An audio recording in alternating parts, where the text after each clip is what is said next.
All right, guys, Nick Drossos. In this video, we're going to be looking at defense against a short bat. Now, let's look at the dynamics of a bat as well as what can we do. So, the thing with a short bat, unlike a two-hander, there's a bigger, wider swing with a two-hander. A short bat is more dangerous because the person could use his hand to leverage and strike using their hand and quick snapping shots. So it's not necessarily always a swing. Sometimes he might go in for a swing, boom, and I might need to step in. Other times he might, so I didn't even know he was gonna do that, but he decided to go through the middle. Again, let's say he went with two hands. Now, two hands is probably less likely because it's a short bat. The other thing is, let's say he swung overhead like this. Now, what you wanna do against a bat, right? And our instinct is to move back. So if go slow, let's say you swing the bat, it's us to do this, just keep going. As long as I move back, I have higher chance of getting hurt. What you want to do is, and the hard part to do, is to step in against the bat. Now it requires explosive power, footwork, timing. The idea is, let's say I'm faced with Costa, at any point he's talking, he goes to swing. What I want to do is I want to step in. I want to step in bringing the blades of my forearms and crashing into him. I don't want to do this. Go slow, Costa. I don't want to do this. There goes my hand, right? I don't want to do this. There goes my hand.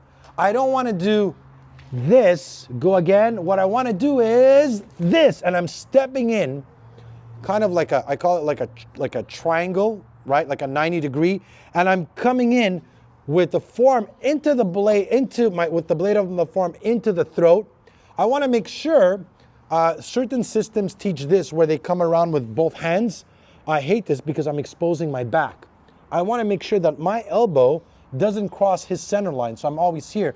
That if he were try to push me the other way, so let's say he's here, I'm always here. I'm able to control him and try to move around this way, Costa. I'm trying to move the other way around. I'm never allowing him to move my arm and try to get chest to back. So what I want to do is make sure that my blade of my forearm is here controlling. The other one jams it. Once I jam, depending on what he does, I want to trap. So I'll bring it in here, I'll bring it there, I'll trap it anyway. When I trap, I'm also gonna, if I can, and if I get the momentum to do it, trap. If he has a shirt, a jacket, hold on to it, because this gives me a very tight trap. So as I'm here, I'm gonna grab anything I can.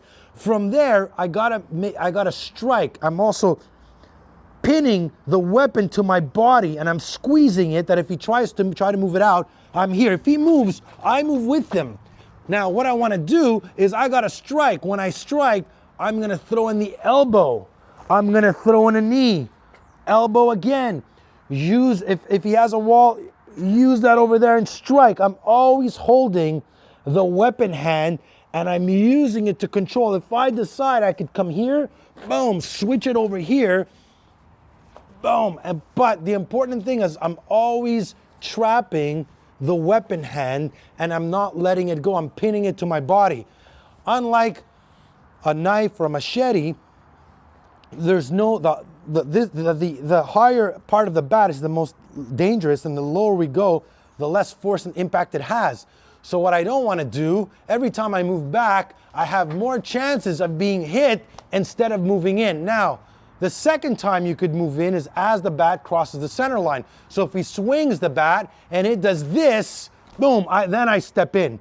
If I'm here and I step in, what I got to do is, boom, trap the weapon hand. Again, pin it to my body, grab it here, and right away start striking. Elbows, neck shots, eye gouge, hit the knee.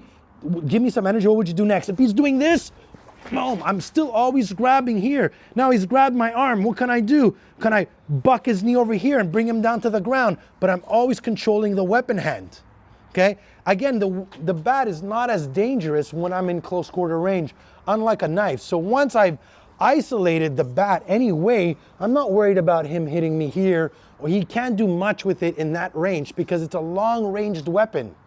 So if there's anything that you want to train, right, is the instinct to move in versus move out. So go slow, Costa. So let's say I do this, it's like, boom, go again.